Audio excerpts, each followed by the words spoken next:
Today, we're going to dig ourselves out of any hole in life by using counterintuitive motivation. Or in other words, we're going to stop complaining and slap any problem in the face. If you're dealing with depression, laziness, lack of achieving anything in life, or you just have fear of whatever, well, stay tuned and you'll see how to deal with it. Now, let's go get the shovel and start with the video.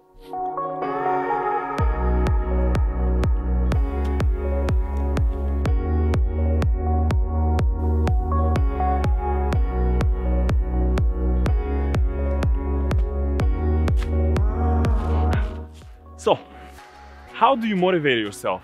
You watch a TED video, or maybe you call a friend, or you read an inspiring story. That works for like 5 seconds. Or maybe you're writing New Year's resolutions. That will work for like a month.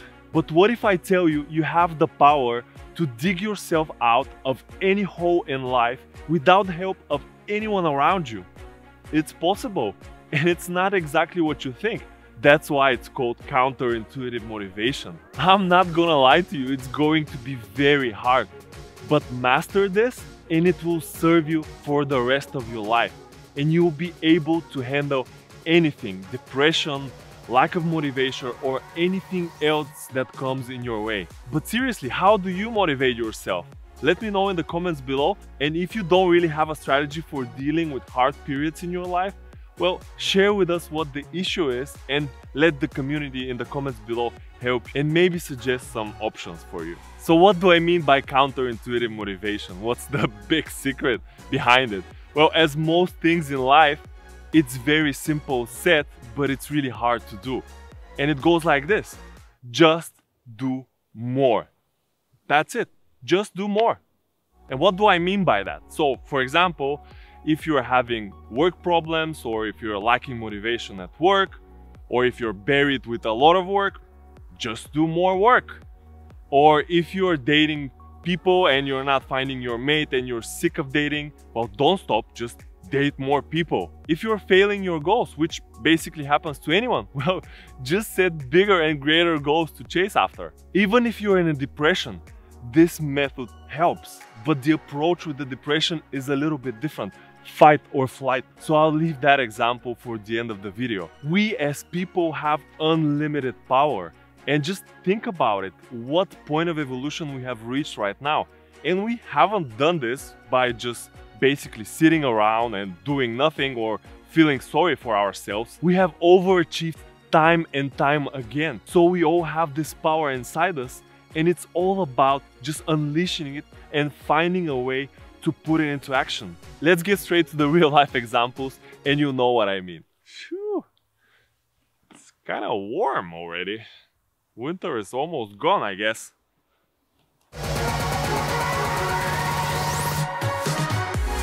Very common reason for losing motivation at work is that we just have too many things to do. And my answer to this is just bury yourself with more work and more important tasks. This way you're going to increase your focus tenfold and you'll actually see that you have plenty of time, but you're wasting most of it on complaining, little details, wasting your time with different tasks and not doing what you actually have to do. Moreover, the few tasks that you had in the beginning and you thought are going to bring you slow dead because there's so many and so important, you will have the power to deal with them much quicker and just move to the more important tasks that will give you greater achievements at the end of the day. It's very simple. Just when you think you have a lot of things to do, well, just add more and more important tasks on your list and you'll see the changes. I remember beginning of this year, I was complaining and I was really demotivated because I was so extremely busy.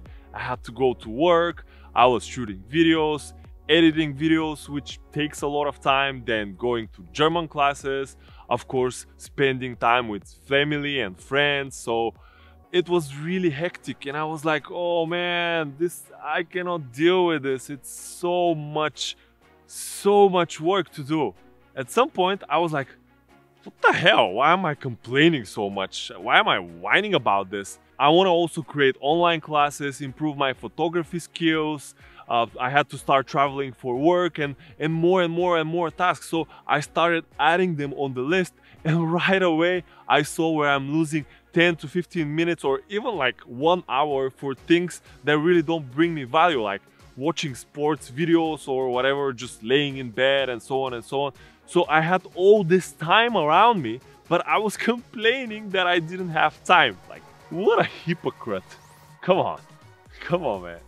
A quick disclaimer: if you're having issues with sleep, or you're not eating properly, or you're not exercising enough, this could be a reason for the lack of motivation or even depression. Very often the cause is not where we think, it's somewhere totally different. So before you bury yourself with different tasks, I would strongly recommend to look into those 3 things. But the just do more principle works also in that kind of situation. So for example, when I'm not having enough sleep the previous night, the next day I'm grumpy, I feel bad, and my mood is terrible and I feel like this is a really bad day. But then I just find the motivation to do more things and more dynamic things during the day, so that my day is actually quite busy and it passes really quickly. So is it a good sound?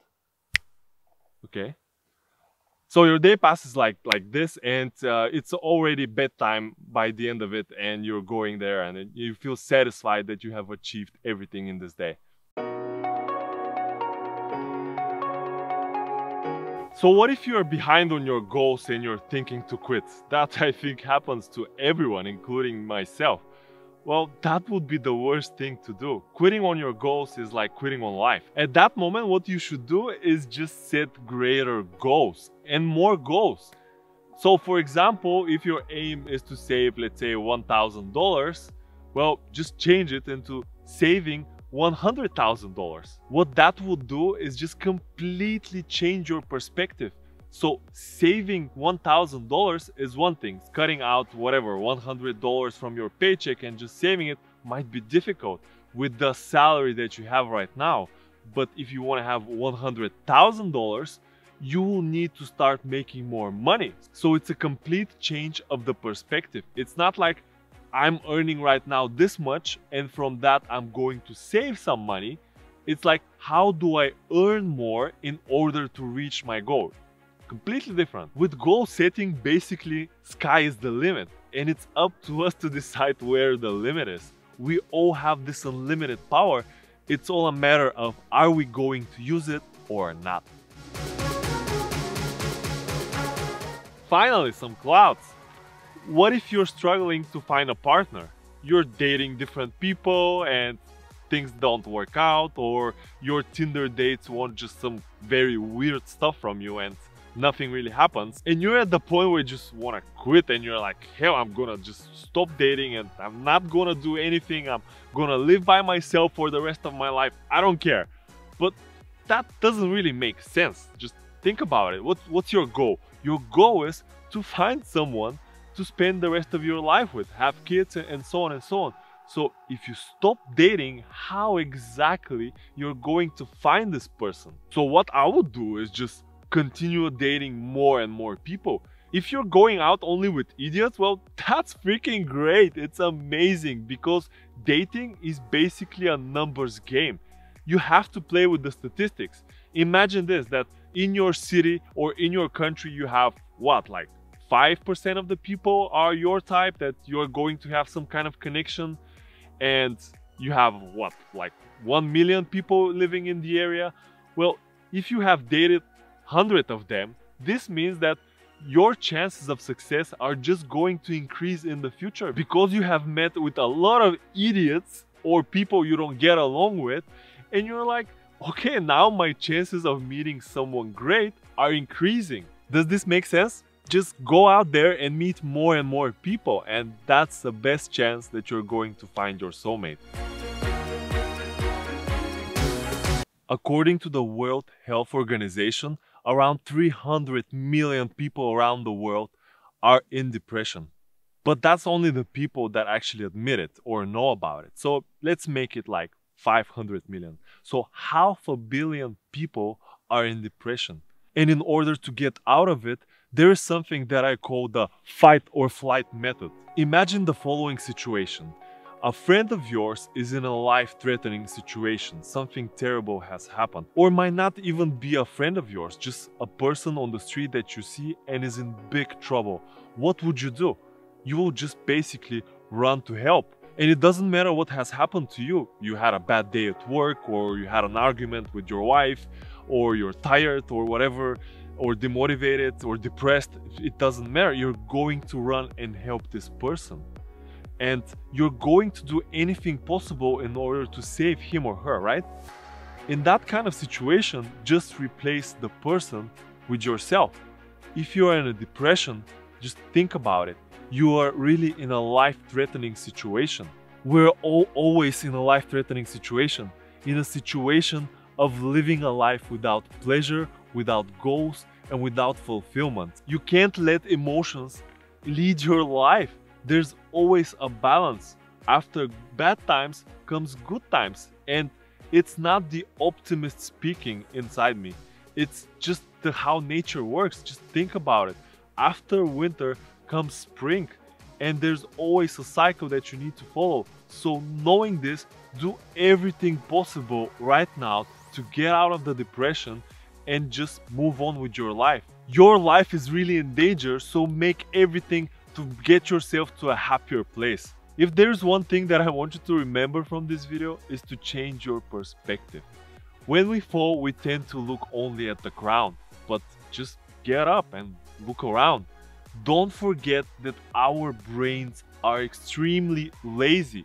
So if they're in a situation where you're demotivated or you're depressed, they would like to stay there and they will do anything possible to not go out of this comfort zone. So it's all up to us to make the shift, put in the work, and make our brain crave motivation, crave more work, crave a better life. That's it for this video, guys. Just do more, do great things, and I'll see you in the next one.